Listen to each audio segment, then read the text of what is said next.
Well, I reckon you want to know why I'm in here, so I'll start at the front and we'll go from there. I lived out back of my mother and father's place most of my life in a little shed that my daddy had built for me. He didn't too much want me up there in the house with the rest of them, I reckon. So mostly I just sit around out there in the shed looking at the ground. I didn't have any floor or anything like that. I just had me a hole dug out with me.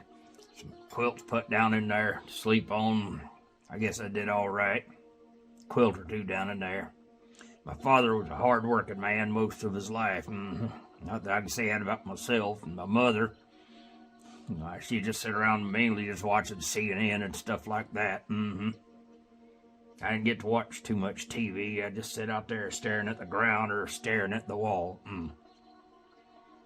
So one time I heard a commotion up there in the big house, and I run up there on the screened-in porch. I looked in there. There's sitting my mother, sitting on the couch watching CNN. And that there Joe Biden feller, some people calls him president. I call him Slow-Mo Joe. He's on the TV. And I looked at him, I listened to him, and I liked what he had to say because it sounded like he's sort of like me, like maybe he didn't have good sense. So I voted for him. I went down there to the polling place, they called it, and they gave me one of them. I call it a fountain pen, they call it a ballpoint. I searched around there till I found his name. I scratched in next to his name there and voted for him.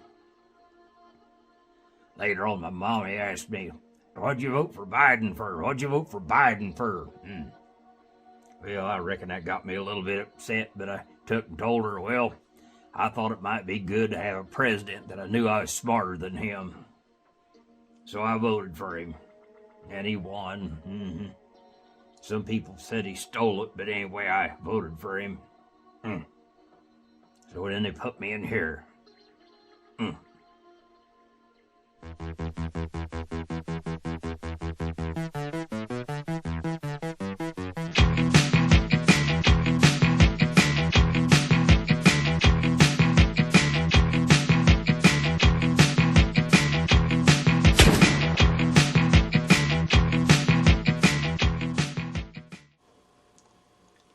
Good afternoon, I'm Bruce Walden. This is the Bruce Walden Show, the show that dares to ask the question, can we just be honest? Isn't it about time for a little bit of that in our world? People ask me why I'm doing this. Well, I've had a few people ask me to do this, for one thing, and the other thing is I spend a lot of my time defending everybody's right to free speech, and I thought it was about time that I exercised mine. I've done a few speaking engagements. People like to hear what I have to say, so I thought maybe we ought to put it down on some type of medium that it can be reviewed in the future. Now, this is not a live broadcast. It will be in the future. We're working on that, and I want to have it where people can write in and comment, tell me I'm right, tell me I'm wrong, whatever. I don't care. But I think that it's time that we started being honest about a few things, don't you think? Secondly, I want to say this show's about what I think. And now, if I am quoting someone and I misquote them, or if I say, hey, I think I might have misquoted, just take that for what it's worth, all right? I don't sit here and memorize things. I tend to speak from the heart. Today, I'm looking down at my computer. You're going to see me glance down because I want to talk about and kind of give you a foreshadow of the things that will be coming up as we roll along. So I'm going to be glancing down occasionally. That's not what I do. I don't like doing that, but I'm going to do it today so you can get an idea of where we're coming from. Some of the things that I'm going to say are going to be very blunt. I don't like to offend people. I don't like to be offended myself. But sometimes waking somebody gently doesn't do the trick. Sometimes what they need is a blare from a bugle right in their face, or like a bucket of ice cold water to bring people to full consciousness. We will say some things that you'll disagree with. That's okay. That's what this nation's about. We're allowed to have disagreements. Here's something. I could go to Pyongyang and I could stand in front of the Capitol building or whatever they call it there, and I could say, Kim Jong-un is just a wonderful individual. This country is the greatest country I've ever seen.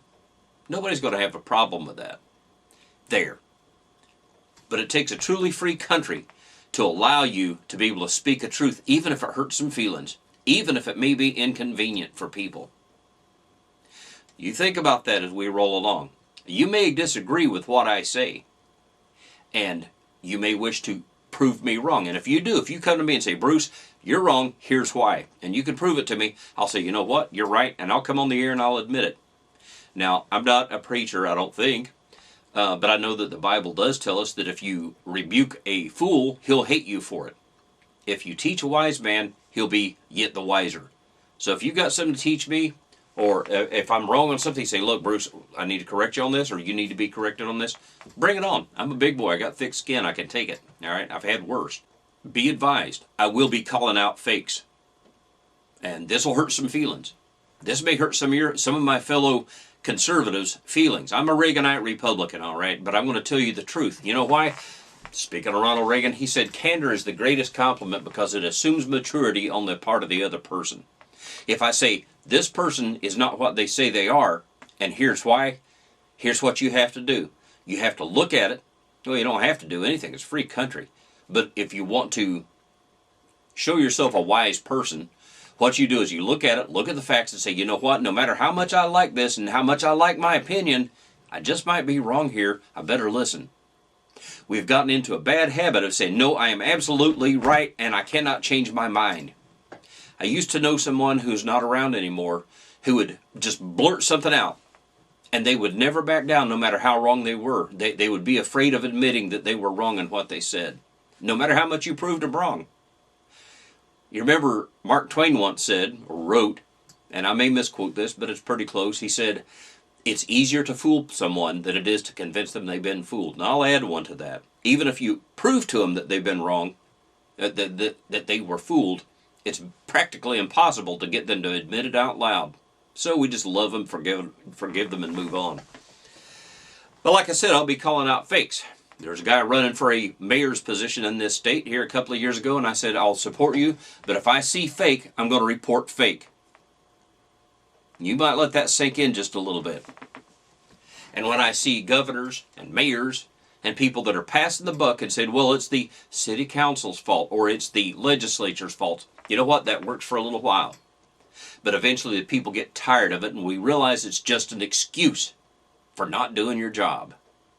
So what you have to do is stop passing the buck, step up to the plate, and if the people that you've got in your legislature or in your city council or on your borough assembly, whatever, if they're not getting the job done, then you find somebody to replace those people and you get out and you stump for better. Stop being afraid and hiding behind your politics. When we elect you to those positions, we elect you to those positions for a reason. And it's not so you can go hide in Juneau or hide at City Hall. It's so you can do the good things for the people. I didn't say do the bidding of the people because that's not how a republic works. That's called mob rule. We don't do that here. But I will call out fakes, and I'll call them out by name. We'll get around to that eventually. I'm not here to get along. I'm not necessarily here to pick a fight, but more often than not, I probably will be picking fights with people. But you know what, folks? I'm used to people trying to blow me up. I've been to combat 4 times.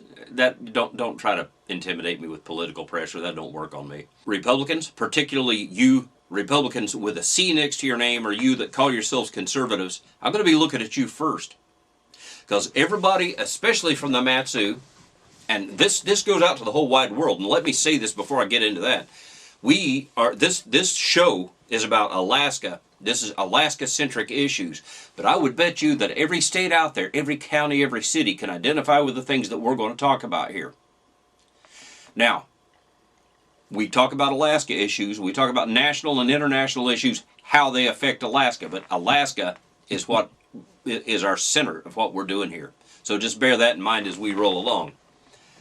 But Republicans, if you got an R next to your name and you're serving the legislature or whatever, or you say, I'm a conservative because here in the Matt News Casusa in the borough, you have to say you're a conservative to get elected. And then you turn around and you turn into something else. We see it. We're sick and tired of it. And I'll say this to the governor, to the Senate, and to the House. We are sick and tired of it. We're not stupid. We're not going to fall for it anymore. And I'm going to keep your names on the front burner so that all the people out there see who you are. Here's my contention. This is what I believe, and this is one of the reasons I'm doing what I'm doing. In last year's gubernatorial race, I would go to different events, debates and such like that, and I'd ask people, how many of you people have ever heard my name before? Half the people wouldn't even raise their hand. And I said, the reason why, and this is true, we went to KENI and all the others, tried to get on the air. They would not talk to us at all. But in every debate, those other people came to me and said, you just mopped the floor with these guys. Your ideas are better than theirs. You're more on point than they are, and so forth. And I'm not meaning to brag, but there's a reason I'm telling you this. The reason I'm saying this is because if you're out there and you're the smart person in the room, maybe you need to throw your hat in the ring. And if you come to me and I talk to you and I get the idea that you are that person, I'll throw everything I've got behind you. Because I'm sick and tired of the people who have the proper last name or who have the proper business credentials being able to run and be elected, when the smartest person in the room might be that young lady running the coffee shop down the road, or that guy sitting down here pumping gas. You don't know. We're about to hand the torch over to a different generation. I'll talk about that more in a little bit too.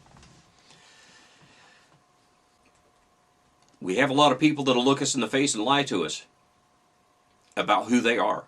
But I'm going to tell you a little something I learned. I was an 18 Foxtrot for my last 7.5 years in the Army. It's a Special Forces Intelligence Sergeant. And one thing that I learned is I don't have to get you to admit that you lied to me. I don't even have to be able to prove that you lied to me if I know you're lying to me. And I have ways of knowing. If you lie to me, and if you lie to the people, I'm going to ferret you out. And I'm going to expose you. And that goes for people in government. That goes for people in business. People who claim to have certain credentials that they don't have, and they're out here doing illegal things. We're going to expose you. Watch and see. Watch and see what we do. I'll call people out by name, and some of you will hate me. Some of them will hate me. That's okay. I'm fine with that. I always say, I don't mind if people hate me as long as it's the right people hate me for the right reasons. You want to hate me for telling the truth, then so be it. And as the man said, you might hate me for telling the truth, but you can't prove me wrong. And if you can, please do. There's been an attempt in this country, it's been going on for a lot of years, but since this Biden character took over the White House, it's swung into full gear. And the idea, well, it actually started under Obama, is to divide and conquer. Everything in your life is bad because of this ethnic group or that ethnic group. Let's blame the white guy. Let's blame the whatever guy. I'm sick and tired of it. And I tell you what, I got an awful lot of ethnic friends that agree with me. For a long time, we were all getting along pretty good. We were getting it right. There was a generation that was getting it right. And I still see it, but they're trying to keep that under wraps. When I see people like Biden talking about the anti-Asian hate, we've got to put a period to this anti-Asian hate. And it's like, where is that at? Where am I seeing anti-Asian hatred? I don't see it. I cannot identify one single Asian person that can come to me, and I've got a lot of Asian friends. My Sogang University in Seoul is my alma mater. That's where I first sat down in a classroom for college. And I have yet to have an Asian person come up to me and said, I feel like I'm being oppressed in this country because I'm Asian. That's a lie that's being sold to you people. There's a whole lot of lies. We'll be talking about a lot of lies as we roll along. I got a friend named Corinthians Wiley, and you may know him. If you go to Chilkoot Charlie's, you'll see him in there running the sound. A lot of different events going on here. He runs the sound. And I was talking to him the other day about starting an organization that I'm tentatively calling Alaskans Indivisible. It's going to be different groups, different tribes, different ethnicities, banded together, said, you are not going to separate us anymore. We're just not going to play that game anymore. And until we get that right, Alaska, America, we're never going to get anywhere. Richard Nixon once said, and I'm going to misquote this, I'm sure, he said, as long as one of my brothers is not free, none of us are truly free. But we all have to band together. And to quote him yet again, sorry about that, folks, he once said, we have to lower our voices so that our words can be heard. I think we can do a little bit of that. What do you think?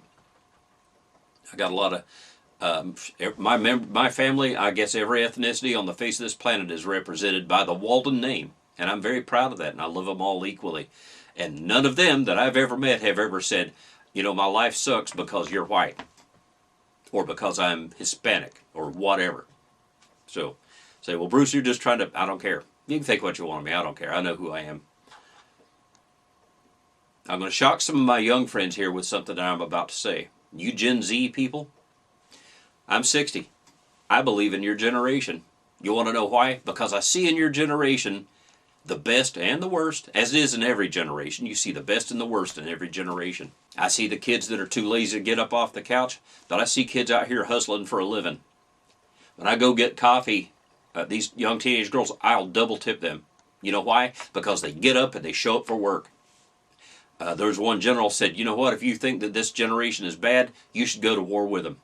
Because you see some of these Generation Z and Generation Y kids getting pieces blown off them, getting patched up and returning right to the front lines. We saw that for the last until we cut and run out of Afghanistan and quit the fight. Yeah, it was time to be out of that war, but the way we did it was wrong. But you people in Generation Z, you young folks, I believe in you. You're the ones that are going to get it right. Man, you're even getting the music right again. I'm a child of the 80s, and I'm starting to hear what sounds like the music we loved back in those days is coming back in style, and I'm digging it. I'm loving it. I believe in you. Young folks, don't prove me wrong. Don't prove me wrong, because I'll stand up for you, but don't prove me wrong. But I honestly believe that if the Lord tarries, this is the generation that's going to get it right, because they don't just believe everything that's thrown at them. I'm going to touch on something here, and I'm going to be touching on this a great deal in the very near future. And it's something that I think has got to be addressed big time and soon, because it's not being addressed at all that I can see. And that's the scourge of human trafficking here in the state of Alaska. And yeah, it's worldwide, I get that. That excuse don't work for me anymore. There are young ladies, young boys, some of them illegally young, that are being sold into sex slavery, and it's happening right here. I've seen it happening right here in Palmer, Alaska. I watched a young lady come into the hotel, ply her trade, go back out to the little vehicle out front, and hand off her money to her pimp, go right back in the hotel. I'm not mad at her. I'm not mad at those young girls that are being trafficked. I'm mad at that maggot that got them hooked on the drugs that put them in that situation. Because you see, you sell drugs, you can only sell them once. But you can sell a girl or a little boy over and over and over. And I have written 2 books about this, and the more I look into it, the more I realize I had no clue just how far-reaching it was. And I talked to the governor about this, and he said, well, this is something we'll have to look into, or words to that effect. By the way, Mr. Governor, read the interview. I put down every word you said, verbatim. What did you do? You assigned focus groups. You assigned task forces. But nothing's ever done. And if it is, what? And don't tell me it's secret, you can't talk about it. We're not falling for the excuses anymore, Mr. Governor. And we're sick and tired of it. I heard one lady talking about how that in her village, somewhere in the Southwest, she said in her village, every single 100% of the women in that village had been raped before they were 18 years old. That is unacceptable, regardless of anybody's tradition. Hate me if you want to. Hate away. I'm going to list a few things that we're going to be talking about over the years, or over the months, or whatever, however long this thing is up. And there's some things that I will add to this list, and there will be times when I will come back and revisit these things. But that's one of the things that really sticks in my craw more than just about anything, and I thought I'd mention that first. Now, here's another one. It kind of goes hand in hand with it. As of fiscal year 2023, this month, this is the 28th of March as I record this. As of this month, fiscal 2023 March, 1.25 million illegal border crossers have crossed the southern border. Say, Bruce, this is not an Alaskan issue, isn't it? Are you sure? Because let me tell you something. If you think that border is 4,000 miles away, I'm telling you it runs right through the parking lot of your local retailer. In fact, I know somebody that sat there and watched them unloading people off a Bluebird bus that had apparently just arrived from Elmendorf Air Force Base. People getting off of them, they're handing them their little card. They're apparently not from around here, and they're getting in taxis and riding away. Governor Dunleavy, what are you doing about it, sir? Say, this is sour grapes. No, it ain't. No, it ain't. When I pay somebody to do a job, I expect them to do the job. Mr. Governor, you accepted the job. You're not doing it. That's not good enough. We're tired of excuses. You'd think you'd know something about that. At the rate that we're going, by the end of this fiscal year, which ends, of course, at the stroke of midnight on 30 September this year, we will have allowed 2.5 million individuals to come across our border illegally.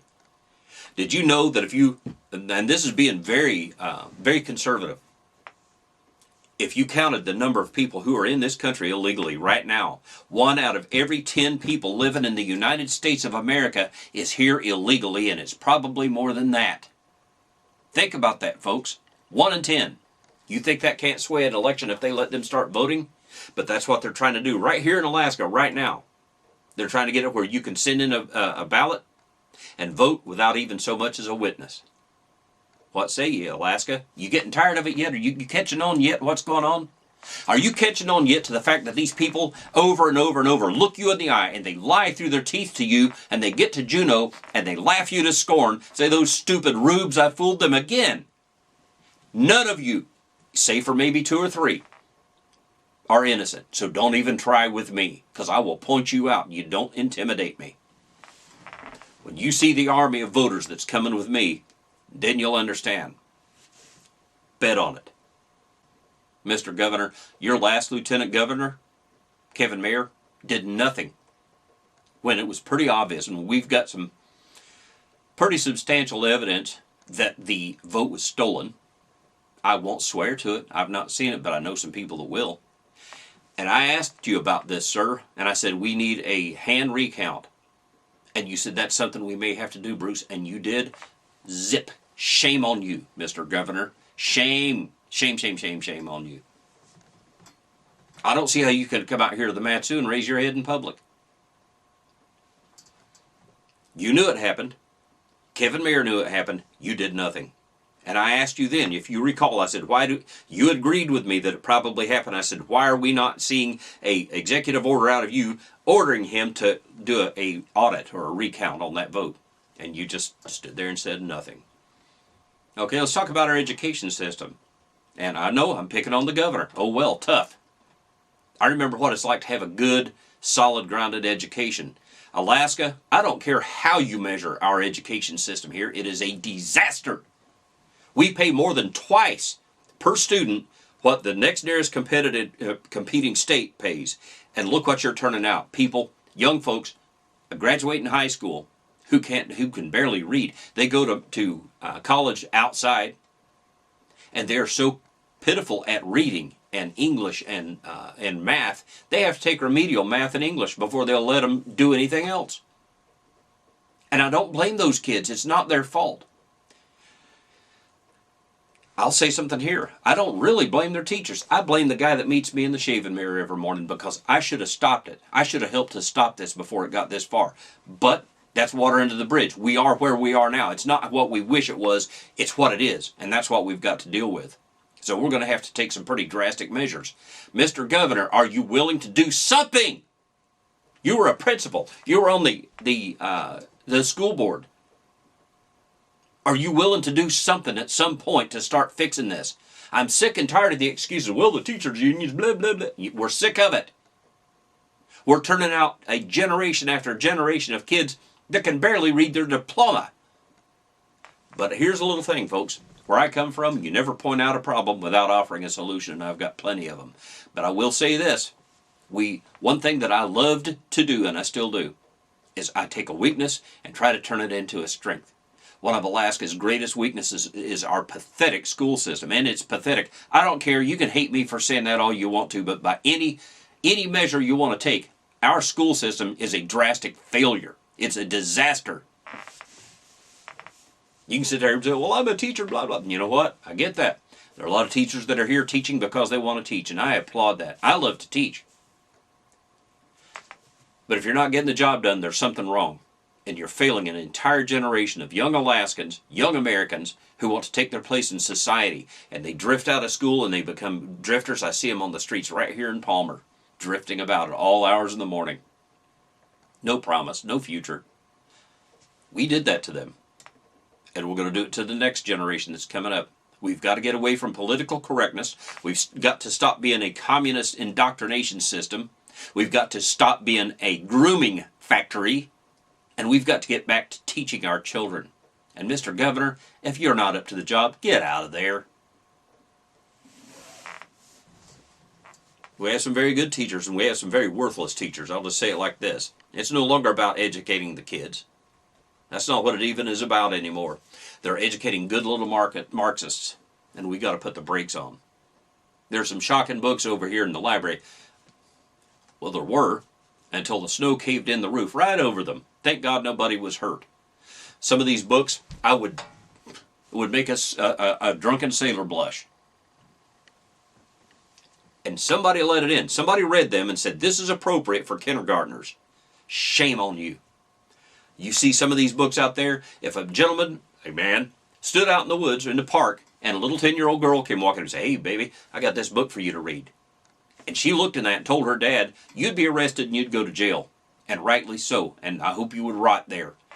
But we've got teachers, we've got school boards, we've got all this junk out there that is allowing this stuff to be pushed on our kids in the schools.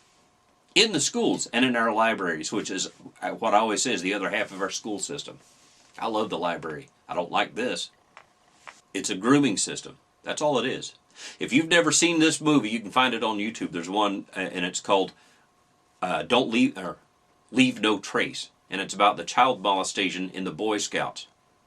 Folks, when I was a kid, I wanted to be a scout so bad, I could taste it. Man, I wanted to wear that scout uniform. My thinking is, and some of you scoutmasters out there will hate me, I don't care. You see what's happened to the scouts. It's another grooming ground. Now we have American Heritage Girls, and we have Trail Life. Take your kids out of scouting and put them in those. They'll be safe there. They're Christ-centered. Oh, Christ. Yeah, Christ. You know, the one that died on the cross for you? Here, it's coming up on Easter, and we're not allowed to say that. I'm going to say it. You don't like it? Too bad. Turn me off. We have a homeless issue here in the Matsu. We have a homeless issue in Anchorage. When I was a young private up here, way back in the early 80s, you'd go downtown, you might see one or two people hanging around. You'd go down under the bridge. I used to go down there and hang out with them and go out and witness to them when I was a young Christian. You'd see maybe 3 or 4 people. Now they go in droves. Mr. Mayor, what are you doing about it? City Council, what are you doing about it? We're tired of excuses. Folks, there's an election coming up in a week from today. I hope that you get off your rear end and you go in and vote out some of these liberals that are running the show in Anchorage. But I'm going to tell you something more. You people that are running as conservatives, you had better stay conservative, because, buddy or sister, let me tell you, if you don't, I'm going to expose you. There's going to be a lot of that going on very soon, and some of you are going to hate me. That's okay. Like I said, I don't care if people hate me, as long as the right ones. But the human trafficking right here, and the homelessness issue, the drug abuse here. I'm not talking about you people that smoke your weed. You want to smoke that? I've never smoked weed in my life, but I'll never say never, because I'm in a lot of pain sometimes from all those years of doing what I did. I hope I never have to, but if it is, if it's prescribed to me, then I'll probably take it. But I don't look down on people that do that. That's your business. Just don't make it my business is all I ask, okay? The only times I've ever been high, I was high on morphine when I was in the hospital with a heart operation. I'm a member of the Zipper Club. Sorry, liberals, I didn't die. And I was high on Ambien one time coming back from Thailand. We had to sign for it to try to get our sleep. And the only other time I've ever been, quote, stoned was when I had 2 20-ounce 6-packs of coffee. It was in a special drink down in Tacoma, and I had 6 shots of espresso, and I had 2 of those, and I was zooming, man. It wasn't bad, though. Pretty good coffee. The illegal border crossers. There's been a general wussification of America's people. And this country is becoming so brittle and so easily hurt. You know, I've thought about this sometime. Maybe we need to bring back dueling. So when somebody says, well, you offended me. So, okay, well, let's go out here on the green and duel it out. I'm only kidding, folks. But the bottom line is everybody's offended over it. You're not offended. You're just mad because you're not getting your way. You're going to throw a little tantrum because you're not getting your way. That's not being offended. That's being a child. We've become such a nation of wussies that the military can't make mission for a couple of reasons. The recruiters out here, 1, because our people are too wimpy. 2, because they are no longer a rite of passage. When I joined the Army, I wanted to stop being a boy and become a man, so I joined the Army. Then we have people nowadays, I see people with airborne wings. I'm a proud paratrooper, and I see airborne wings, and people walk around with their hair hanging in their face.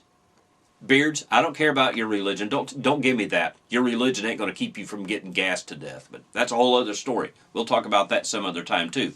But the bottom line is we have bred an entire generation or two of people that are so wimpy that they can't even make it through basic training, and they've lowered the standard there to get them through. And they still don't make it, even if they show up. Folks, we are cruising for a bruising with the Chinese and the Russians. The Russians, they're not that much of a threat to us unless they unleash their nuclear bombs. Because I've seen their army. They're a joke. You've seen a bunch of farmers are kicking the snot out of them there in Ukraine.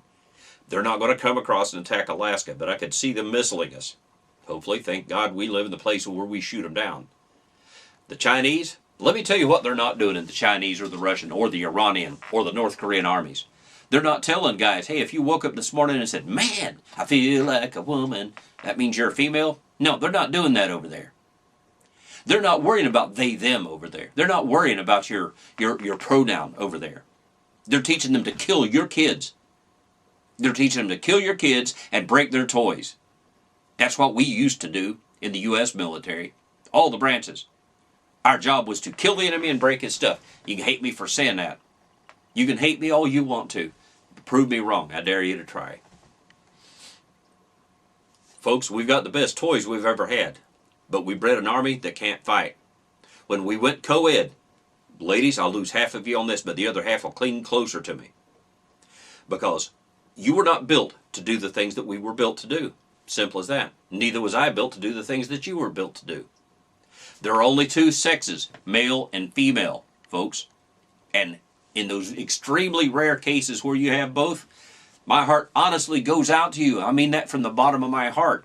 And it's something that I would encourage you to pray about a great deal. But folks, here's the thing. If we don't get away from these stupid, woke ideas, if we don't get away from them, we are doomed as a country. And that's one of the reasons I'm doing this show, to appeal to you to wake up to the reality that's around you. And to stand up and say, we're not going to put up with this anymore. Now, there'll probably be protesters out in front of my house, and I'll be happy to call the troopers to drag you away. That's okay. But I'm not going to lie to you. As one man said, I'm not saying this because I hate you. I'm saying it because I love you enough to tell you the truth. And to quote a Democrat, I apologize, when they asked Harry Truman, or told Harry Truman, give them hell, Harry, he said, no, I'm going to give them the truth. They're just going to think it's hell, or it's just going to feel like hell. I visited a country a few years ago, one that we used to go and train in, and they had an outfit there that was supposed to be like their model of Delta Force. They weren't.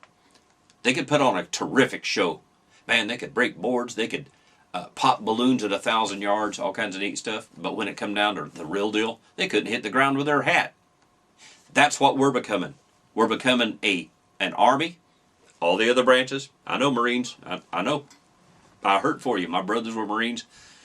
In my family, you're either a Marine or you're a soldier. Almost exclusively.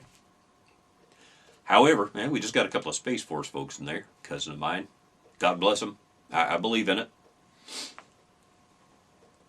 But folks, all the branches have suffered greatly. And it's got to stop.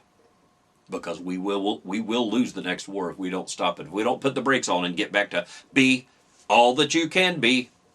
If we don't get back to that, we're ruined.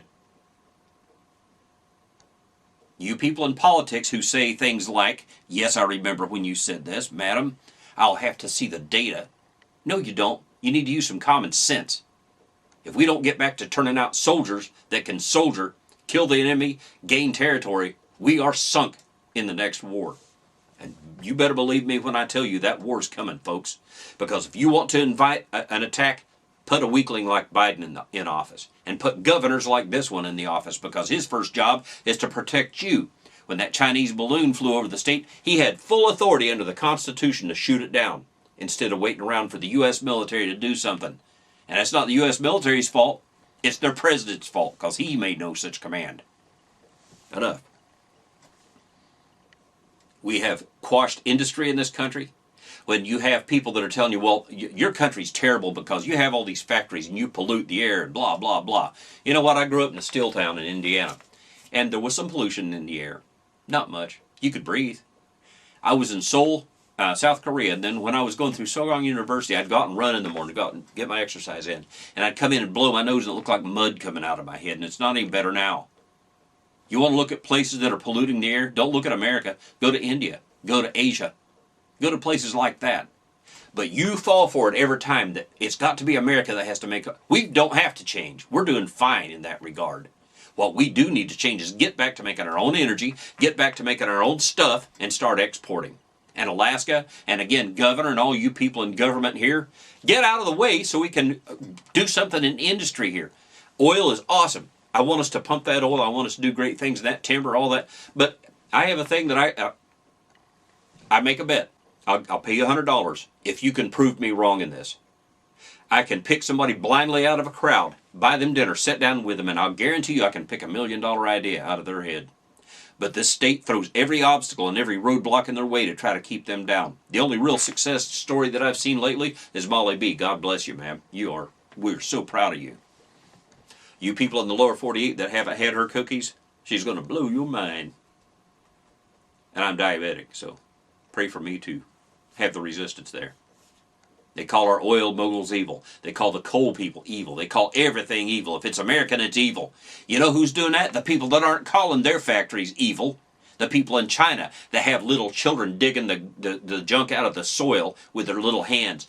They should be out there playing with a Tonka toy. They should be playing with a little Barbie or something like that. But instead they're slaving. And you're buying their slave wares.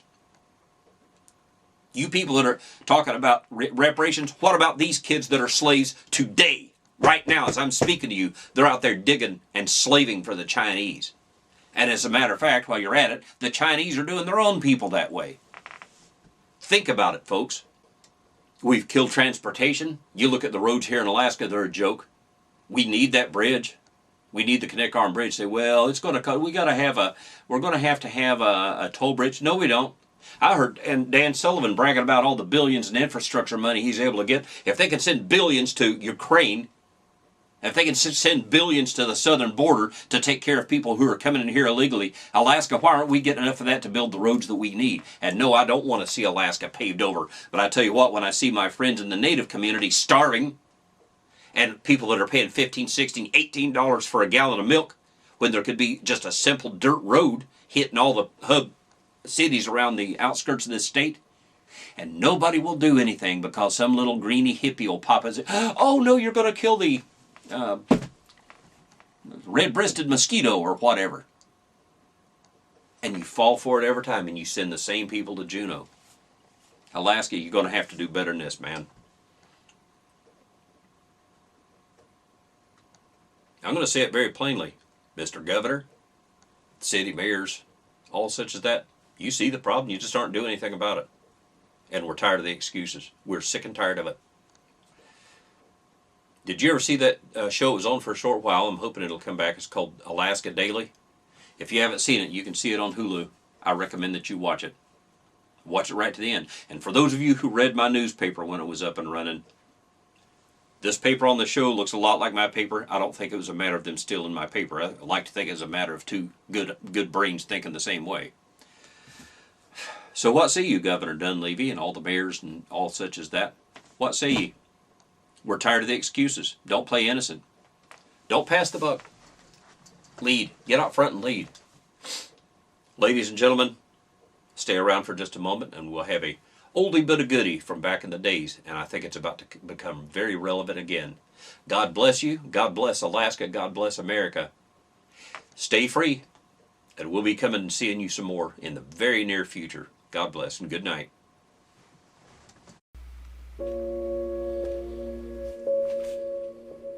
In the book 1984, Orwell painted a picture of a totalitarian society. It was a society overseen by the ever-present Big Brother. It was a society so totally controlled that one could be arrested for 1,000 different crimes. One was told what to think, what to wear, what to do, when to do it, what expression to have on his or her face. It was a society totally without freedom, without individualism. Everyone was part of the collective, and the members of the proletariat, or proles, were those outside of the will of the state. They were looked down upon and despised because they dared think for themselves. They did not go along with the dictates of Big Brother. In Orwell's work, face crime could land you in hot water. It was the crime of wearing the wrong expression, having some nervous tic, or some other such thing. There were many other crimes, but the most egregious crime in 1984 was thought crime. Thought crime was the act of thinking in a way contrary to what the state dictated a citizen must think. Today, we call thinking what people tell you to think, groupthink. In Orwell's world, there were three nations: Oceania, East Asia, and Eurasia. At times, the enemy of Oceania was East Asia, and at the will of Big Brother, the enemy became Eurasia, and that was that. Eurasia had always been the enemy, and so it went. And at the will of Big Brother, it was the other way around. Do you see anything like that nowadays? Do you see boys pretending to be girls, and if you call them boys, you can get into deep trouble? If those boys beat out the actual girls in sports, no one dares say anything about it because that would constitute thought crime. Are you hearing? America, are you paying attention to what is happening to your nation? Are you seeing what is being done in Western society as a whole? Do you see a situation wherein there is a people who have sworn our destruction, but if you dare point it out, you are then called a bigot, an Islamophobe? You committed a hate crime in protecting this nation. If you point out that the invasion that is set to destroy our economy is coming across the southern border, you are obviously anti-Hispanic. So saith Big Brother, so let it be written. Is there a society today that demands that you think a certain way, and if you do not, that society is ready to insult you, assault you, even destroy you? Does Orwell's terrifying vision sound familiar? Is this the America we want? Far too many Americans forget a couple of things. First, the First Amendment does not give you the right to free speech. That right was given to you by Almighty God, your Creator. The First Amendment names it as a protected right, and it guarantees that right. The citizens of every country have the right to speak words that are not offensive. The First Amendment guarantees the God-given right to say things that just might step on toes. Huh? Think about it. Are we living in Orwell's 1984?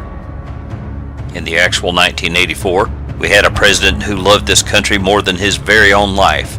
We had a president who took a government shamed by Watergate and the downturn of the Carter years and set it back on its feet. He took a military that was totally demoralized and made us proud again. We were standing tall and marching strong again. In the actual 1984, we had just defeated the Cubans in Grenada. We had, or were in the process of putting Iranians and Libyans in their place. We were running communists out of Central America. We were becoming a free hemisphere. Oh, and we put the Soviets to flight out of Afghanistan.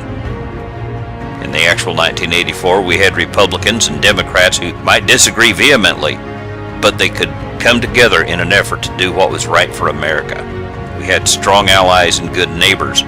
It was a great time to be an American. In the actual 1984, we were coming to the end of 3 strong years of that man's leadership, and were asked to choose between more economic growth, more national pride, more greatness, or to choose to return to the Carter years. A famous campaign commercial of the time stated simply, "It's morning in America."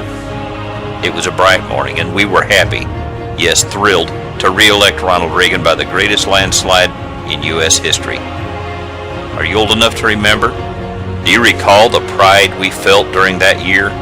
Do you recall the feeling of hope we had each day when we got up, went to the job, turned on the radio and listened to uplifting, fun tunes?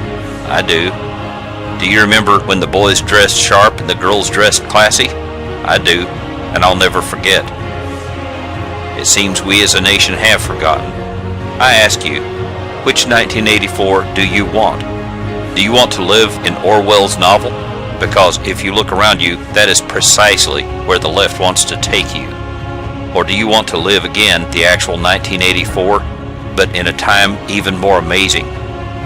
For the first time in over 240 years of United States history, we have elected a man who had never been elected to anything before in his life.